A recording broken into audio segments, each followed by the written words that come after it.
En primer lugar, hay una regla muy importante, se dice la capacidad es la regla, la restricción de la capacidad es la excepción.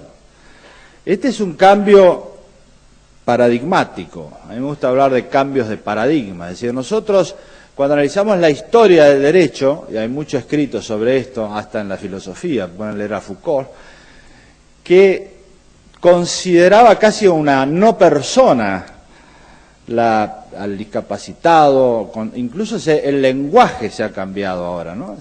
La regla es la capacidad, y toda restricción, como excepción, es restrictiva. Por lo tanto, hay una cantidad de normas que regulan en qué casos se puede restringir la capacidad. Pero si no está claro, hay que interpretar siempre en favor de la capacidad. Esto tiene mucha importancia en casos muy especiales, por ejemplo, de los enfermos mentales. El tema de la salud mental ha sido de una enorme preocupación en los últimos años por las internaciones, que no solo comprenden a las personas que tienen salud mental, sino que hoy es una tragedia para muchas personas de edad avanzada, conflictos familiares, de todo tipo, y terminan internados sin ningún control. Y la Corte Suprema ha tenido que fallar un caso en el cual una persona estuvo internada casi 20 años sin razón alguna. Acá se invierte totalmente la regla en el artículo 41 y se establece que las personas, estén internadas o no, tienen derechos fundamentales.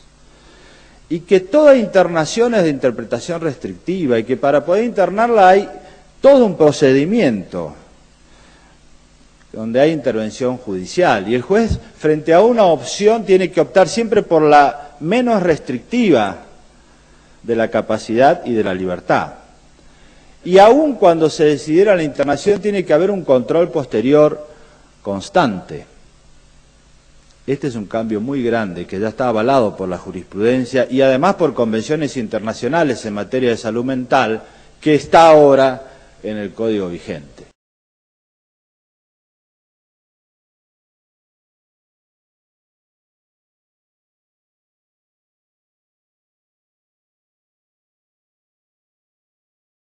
En materia de personas con restricciones a su capacidad por sentencia judicial, dijimos hoy que podríamos involucrar en esta temática tres categorías o tres grupos de personas. Aquellas que son declaradas incapaces, artículo 32 infine del nuevo código, aquellas que no son declaradas incapaces, pero sí sufren una restricción puntual que recae sobre determinados o para determinados actos, ¿sí? Y con determinado nivel de restricción, las personas podríamos denominarlas que sufren restricciones a su capacidad por sentencia, y finalmente los inhabilitados, que dijimos que quedaba circunscripta a la causa, al supuesto de los pródigos. En cuanto a la primera categoría recién mencionada, las personas a las que se les declara la incapacidad.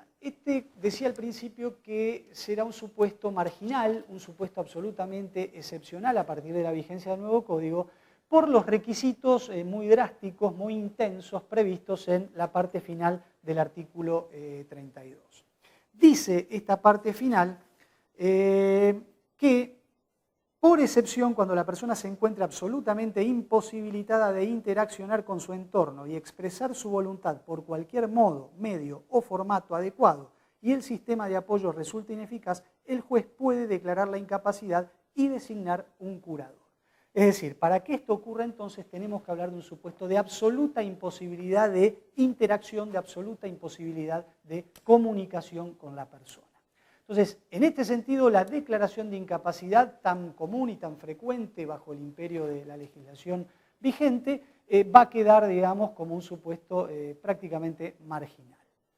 La categoría que sí va a cobrar una importancia relevante a partir de la vigencia del nuevo código es la segunda categoría que mencionábamos hoy, las de personas que sufren restricciones o que sufrirán restricciones a su capacidad.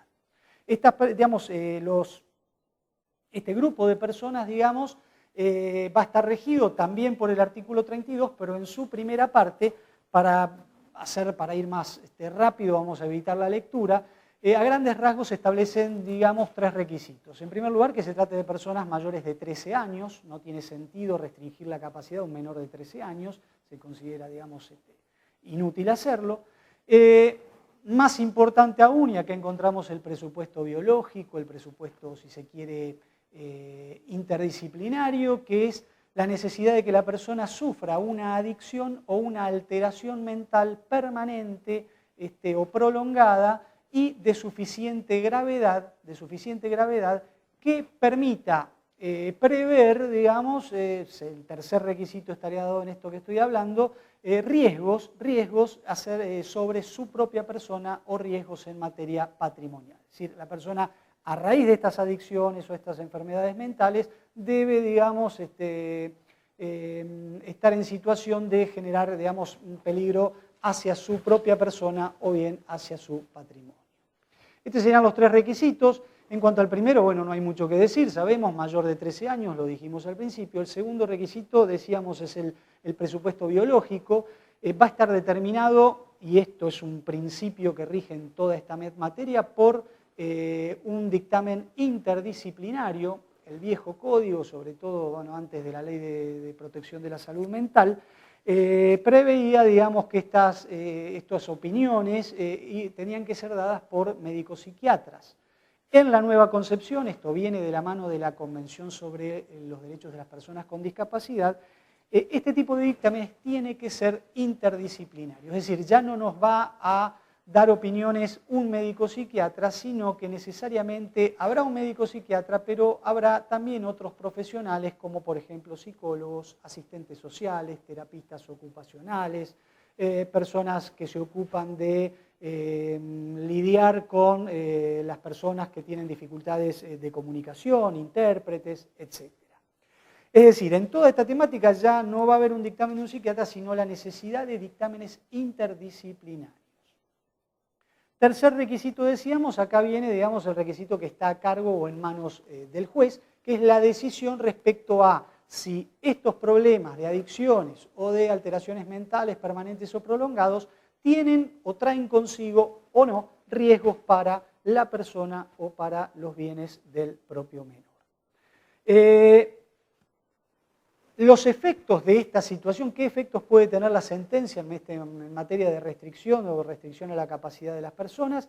Son muy distintos a los efectos previstos para la sentencia en el régimen del viejo código. Ya no hay una declaración de incapacidad básica, general, absoluta, algo atemperada por el 152 ter vigente, sino que el juez va a tener que dictar una sentencia, artículos 37 y 38 del nuevo código, en donde deberá determinar cuáles son los actos que requerirán, cuáles son los actos que tendrá, digamos, sobre los cuales recaerá la limitación y que requerirán no ya de una representación sustitutiva de acuerdo al viejo código, sino algún sistema de asistencia, de apoyo o en su defecto de representación. Aparece acá la idea, artículo 43 del nuevo código, del sistema de apoyos, ¿sí?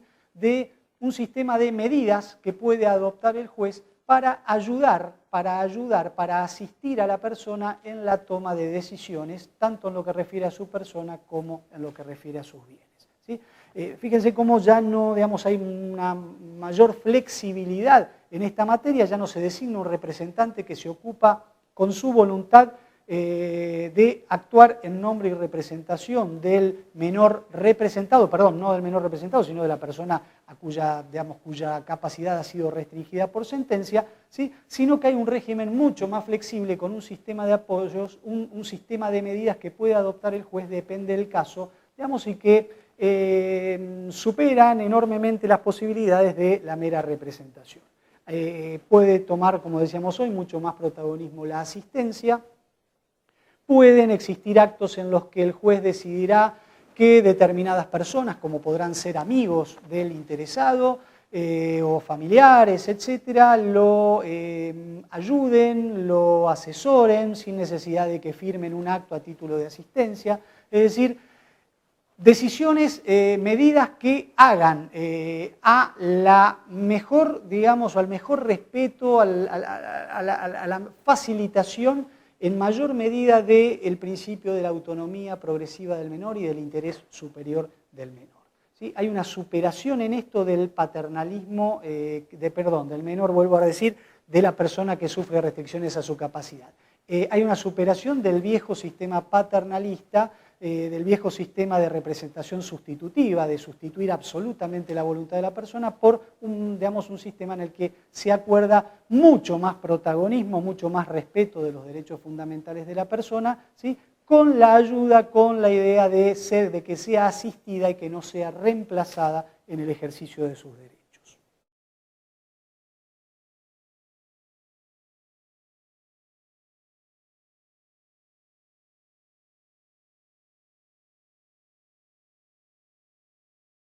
Nuestro código, el Código Civil, toma como inhabilitación solamente el caso de prodigalidad.